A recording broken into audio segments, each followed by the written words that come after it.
Welcome to the show, the Empowerment Talk Show with me, John Steinberg, and today's guest, Ted Rao.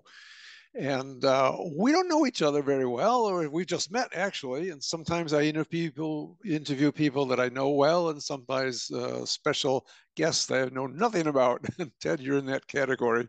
You are in the States at the moment in Amherst, Massachusetts, where I did my master's work in education, but you're not exactly in the field of education. So close. So I'd like you to introduce yourself to our audience. Who are you? Where are you? What do you do? What do you care about? Here you go. Oh, thank you. Well, yeah, so my name is Ted, and I'm originally from the US. People always want to know that because otherwise they wonder what my accent is, where my accent is from. And I live in the US, yes, in Massachusetts. And I work with organizations and with students who want to learn about self-management or self-governance. Oh my. So the system that we use is called sociocracy. It's not something that we invented, but we found it and decided it's worth devoting ourselves to spreading it because it's that brilliant. And it's all about how to create a system where teams and organizations as a whole can step into agency or into empowerment, if you want to say that. I live in an intentional community. That's something that influenced me very heavily. What did you Kids call and it? What kind of community? an intentional community. So I live with 70 neighbors, and Ah, we make decisions together. So I have a lot of experience in working in collaborative ways of being oh, together. And I co-founded this nonprofit, Sociocracy for All, which is our vehicle to spread sociocracy. And we call it for all. By the way, I always like to say that, not because it's uh, not imperative of like you should use this, but everybody should have the option of finding it. Because when we started, self-management was not really known, and we wanted it to be known so people have choices. oh, it sounds wonderful to me. But and you gather people for workshops and you train them in this methodology. So give me a picture of what a training would look like or what the intention is and what type of activities so I get a clearer picture of what you do. So there are basically two main parts to it. And for that, I need to back up a little bit because Sure. one cannot assume that people need to understand what governance is, because I know I didn't. So I'll explain it to you like I would have wished somebody had explained it to me, That's because great. government or governance, people typically think of like, social science studies that they did. Like my 13-year-old is doing that in school right now, and I can't even look at her homework because it's so triggering to me because all they learn about is democracy, democracy, democracy, Uh, and they don't learn about anything else. Like they, for example, do not learn how to make a group decision in a group of five. uh, Like they learn okay. beyond let's vote. There's nothing. Absolute silence. So what she learns is, oh, governance, government, that's something else. That's something other people do, right? That's like governments do that, and maybe organizations, though they never even hear about that. Uh-huh. So what we do is we train governance in a way that is self-governance so people can self-govern. That's so what the two things they need to do for that is Mhm. they need to decide together, right? Make a decision as a group, and they need to figure out who decides what. Those are the two basic things. So Need to the figure out decision what I missed that. Need to who, figure out who decides what. who decides what. Okay. And the trick about sociocracy is that we tend to design systems so that those who work together also decide together. So instead of a manager deciding and other people doing, it's the people who do stuff are empowered to make the decisions. And that requires some careful design, but that's exactly what sociocracy does. There's more to say about that. But really, that's what it is. I teach people how to make a decision as a group, and I teach them how to split up in their organization who does what, so that decisions are the closest to the people who work in that field and really know what's happening instead of some remote manager that doesn't even know. I'm getting flashbacks to my wife's situation as a teacher in the school system here, where all the decisions were made by the top people. And nobody ever asked the teachers what they wanted to learn or what they wanted to do or what their needs were. It's just, this is the latest trend. This is what the research says. This is what this other city is doing. We have to do that too.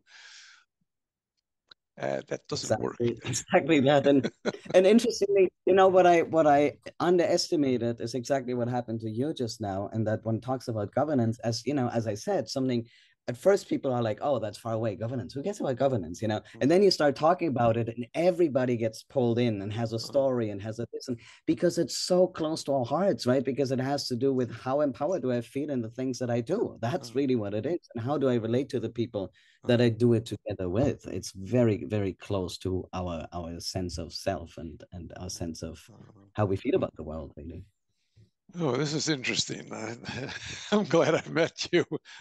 We have a big chore ahead of us. I'm not making any progress. Are you making progress? You've seen, I think I feel like I'm just you know, knocking into brick walls all the time. Well, I think it depends a little bit on what one looks at. There's a little bit of shift under the surface, I want to say. Mm, But also what I see is that young people, they are just not accepting those old ways of working. They just, and even when either they opt out and they really do something else, or they just stay in the system and just roll their eyes about it because they cannot unsee the fact that it's just like they know it's off, they know, and they seem to have less tolerance for that cognitive dissonance that, for example, my generation was able to deal with, of just like, yeah, I know this sucks and my boss doesn't know what he's doing, but I'll do it anyway. And more people just say, then I cannot operate in the system, and they look for alternatives. But alternatives are not so common. So But do they look for alternatives, or do they, in the end, they accept the system or opt out of the system? It's strange because in my case, I was a good little boy, did my homework and wanted my grades and wanted to get into a good college and all that kind of stuff. Then I became weird about, you know, looking back on the system. I didn't understand the system at all when I was a part of it. It was just afterwards I looked back and said, whoa, this is crazy. Because I was a big high school, and the top floors were reserved for the smartest kids, and the bottom floors were reserved. The basement, they put all uh, the special ed kids, and it was weird. And at the time, I didn't think about it. It was just the way it was. Our kids yeah. really, are they willing to go to search alternatives actively, or just opt out or give up? Well, I guess all of those. I often do that when I catch somebody who is about sociocracy for the first time. I always ask them, oh, when I remember, how Mm, did you, well, how did you even mm, have the thought to look? mm, And typically what they tell me, but those are of course the people that do contact me, right? I don't talk to the people who have a goat farm in Montana because I don't talk to them and they don't reach out to me. But the people who do end up with us, they typically tell me something like, I don't know what I Googled, but I just basically Googled thinking there must be a better way of doing this. There just must be, because they just cannot do it anymore. But one thing that I want to say about that, and I think there is a generational shift here, is that people are more tuned into systems these days than they were, at least. Like I noticed that with the young people that I know, but maybe there's a little selection there. But they're just so aware of systems. So, and that is very relevant for understanding governance, because governance is a system, right? It runs the show quite a bit, mm, but nobody sees it. So, for example, if let's say I'm having a hard time in my organization, let's say I'm working some hierarchical organization, and the boss says something, and whatever, I'm upset, and then I might think, oh, that's my boss's fault.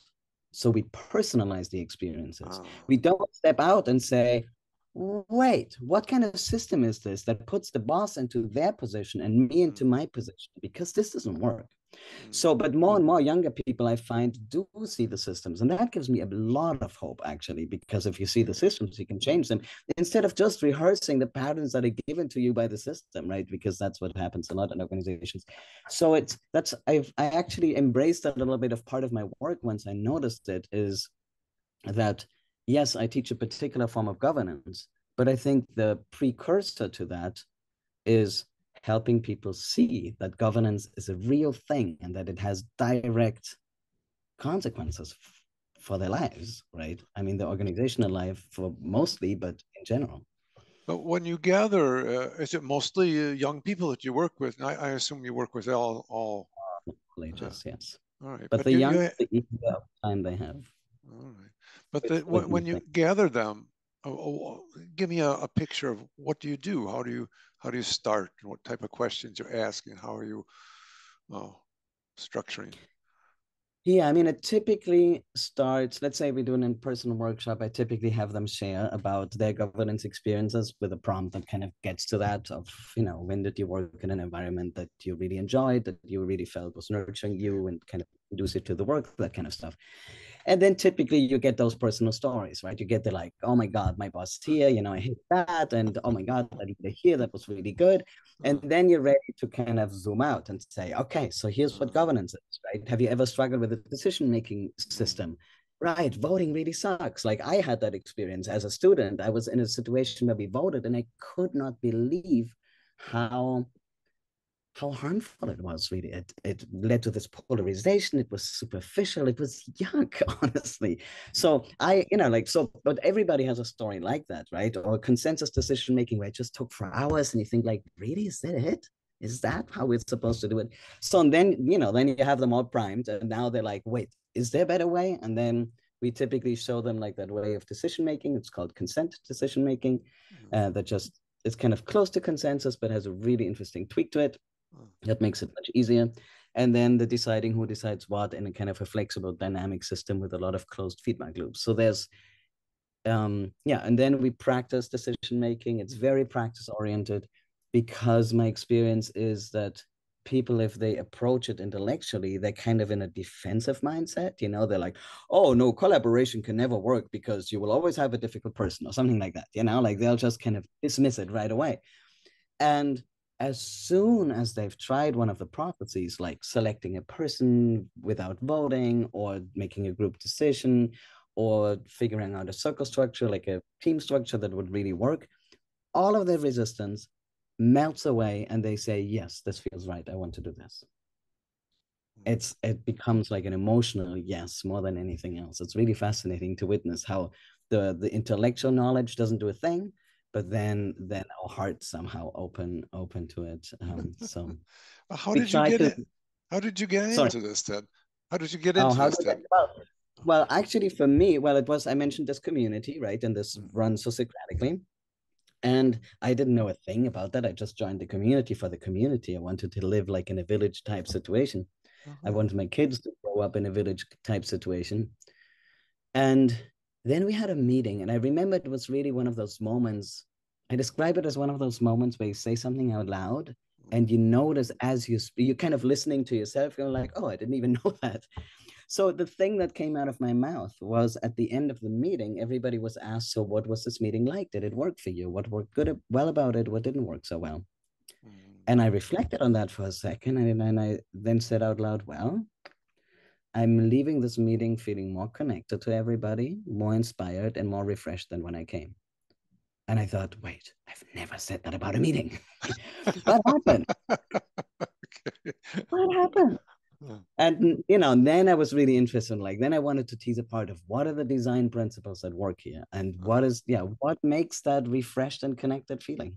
And one simple thing, because people will wonder, I've just have a very short thing on that. Is sure. one thing that do in sociocracy is basically a simple circle practice of talking one by one until everybody has spoken, like a go around round Oh, robin. God. And I mean, it's ridiculous, the effect of it. It's ridiculously connecting because people don't prepare their counter argument, right? They actually listen. And all of a sudden they're tuned in with the person. They lean in, they lose that sense of competition and kind of ego drivenness. They just see what's emerging. Uh, And it just changes fundamentally how people relate to each other. It's this is exciting because I gave a lecture. Well, today when we're doing this talk, it's a Monday, and on Friday I lectured for a group of preschool teachers, and this is one of the things was, structuring their meetings for talking about their profession is a circle. Go around the circle. What were the 30 best seconds you had during this week? What was special about that 30 seconds? Share. Go around, and from there, there's a structure that I use.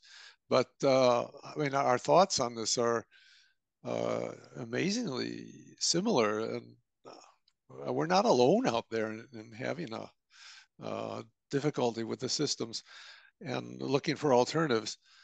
But I note a certain type of passion within you, but also anger within you, and that we share as well. I am mad as hell. I'm a nice guy. I don't look like I'm mad, but I am furious at the system and what it does to people. No, oh gosh, we have a lot to talk about. Um, where do you think this is going in 5 more years? This is your life choice now, or you want to do something else, or how will you take this further? How will you spread the word? Well, my personal path, I'll speak to the personal first and then the Mm, rest. mm, My personal path is so I've been devoting, I don't know, 8 years to sociocracy as a system. I'm, very literate in that system. mm, And that's great. Absolutely nothing wrong with it. If somebody has not dealt with anything like that, look at sociocracy. It's great. And for me, what I want to understand, so one thing I didn't say actually is, so I'm a trained linguist. I have a PhD. Ah, And oh, honestly, that is itching. That is itching for me because it's, many people dream of that. I know that, but I think I have kind of the puzzle pieces, to really understand of what's the grammar of collaboration. Like, what are the oh, most basic fundamental parts about it all? Because I think if we knew that, and it's a little bit so the comparison that I have, I hope that works for non-linguists. I don't know, honestly.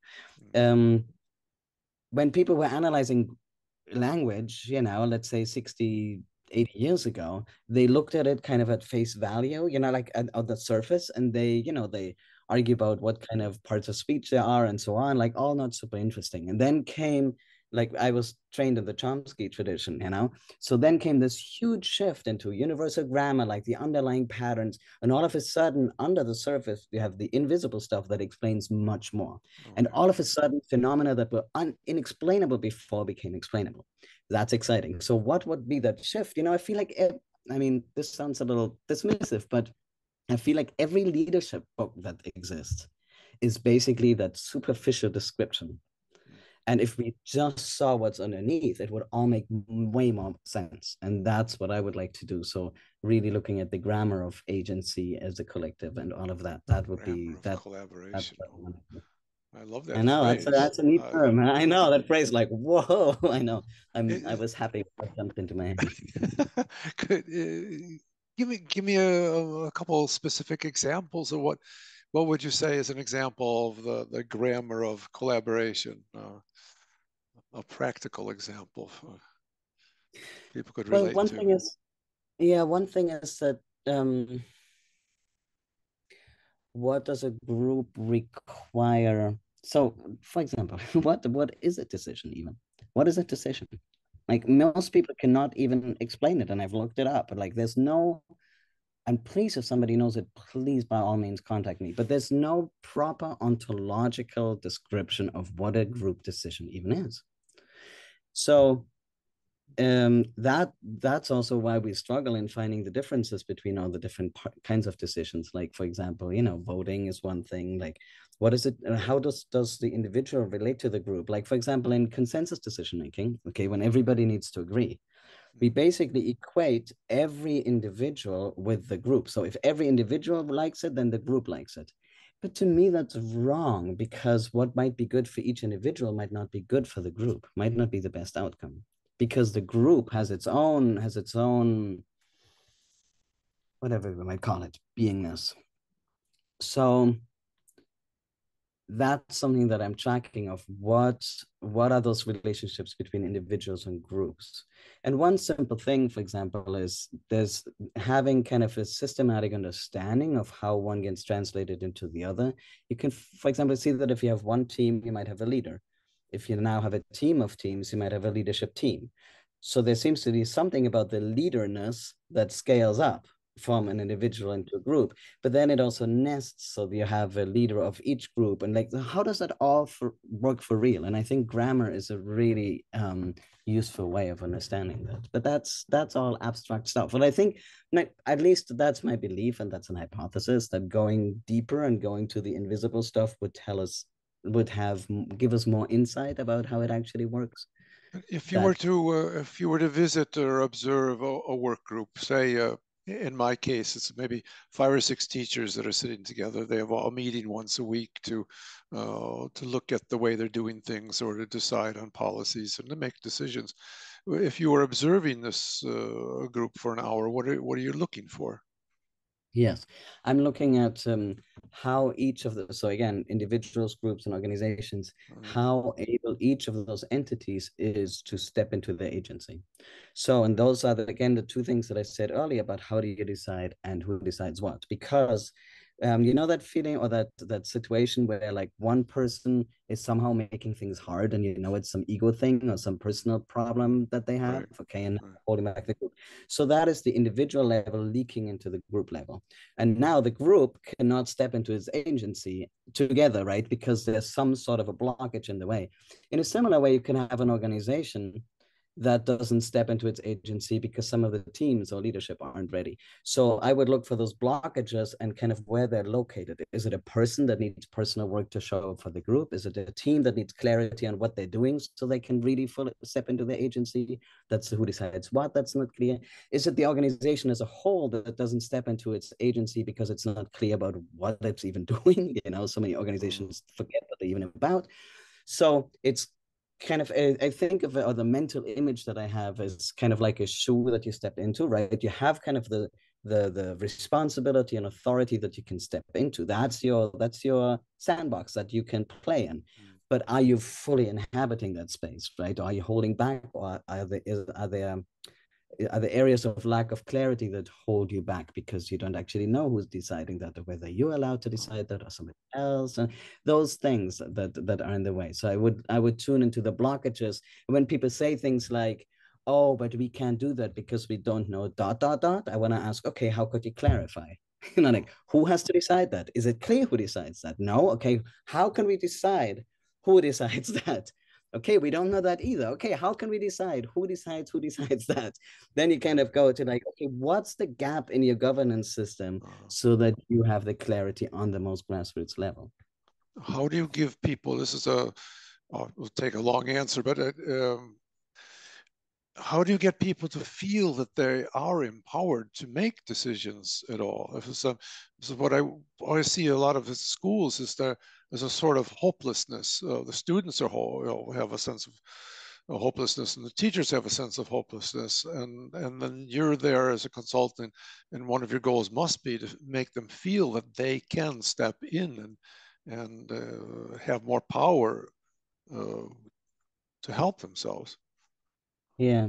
I think there are two things for me about that. One is that I think I want to rephrase it and how can I help them remember? Because I think it comes with humans, that sense of agency. Um, and then, but that one thing that two things that get in the way is lack of clarity in the organization, right? If an organization is chronically unclear on who does what and how things are done, people can't step into the agency because I don't even know what the workflow is for this and who's in charge of that. So the structural clarity, that's the governance piece. And then there's a piece that I have very little influence on, but I know it we come across it on a daily basis, is basically trauma. Of if people have carried too much, yeah, whatever. I don't even want to downplay it by saying too much. Hey, let's call it grief. Too much grief about not having a sense of agency in previous iterations of being in an organization. It's going to be hard for them to remember. And sometimes I said earlier, I teach sociocracy, but I also teach governance. And the other thing that I also have to unfortunately do is deal with people's trauma that gets stirred up around all the years that they didn't have agency.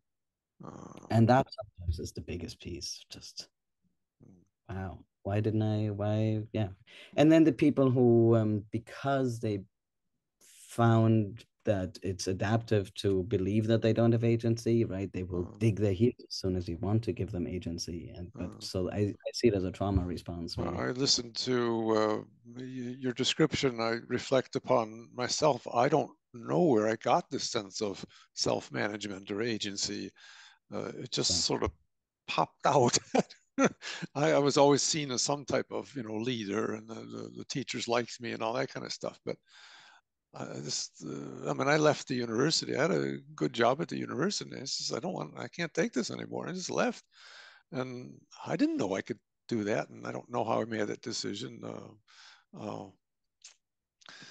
There's a sense of self-control that I just felt that I needed, and then I want to give that to other people now. You can make decisions about your own life and your own workplace, and you don't have to do what everybody else is doing in exactly the same way, and you don't have to. Uh, you can find other ways to go around the system and find alternatives. Ted, we're going to wind down the conversation now, and in a little bit, I'm going to stop the recording, and then we'll have a little more talk with each other. Uh, I did you anything special about this conversation? What did you get out of it? You've been, of course, telling me about things that you've done. I assume that you explain your concepts to many other people. But as we close down, a question for me or any type of reflection about our conversation. Yeah, I'm so eager. I'm so eager to hear basically what you're thinking about it all, because once you go down to those fundamental things like having your sense of agency in the world, as a learner, as a doer, Uh, there's just so much potential synergy of all the things that we learn. And whenever I look left and right, uh, it's like, wait, everybody's talking about very similar things, with the uniqueness and idiosyncrasies from their uh, field, but yet there's something under the surface again that is wanting to come out. So uh, I'm super eager to hear your reflections, but it doesn't have to uh, be now. That's the most pressing thing on my mind. Okay, well, I think there's a lot of people out there that sit with the same types of feelings and experiences and understand that something's not right. I'm not a network person, how to connect all these people with each other, but uh, this is something that has to happen because it's sort of boiling over at the moment, and there are alternatives, and just I encourage you to keep helping people look for alternatives, connect to people who have the same type of feelings, and work towards these principles of self-management that you are doing. So I thank you so very, very much for our conversation. I wish you luck with your endeavors, and we'll stop the recording now and let's talk a little bit more. So thank you very much, Ted. Thank you.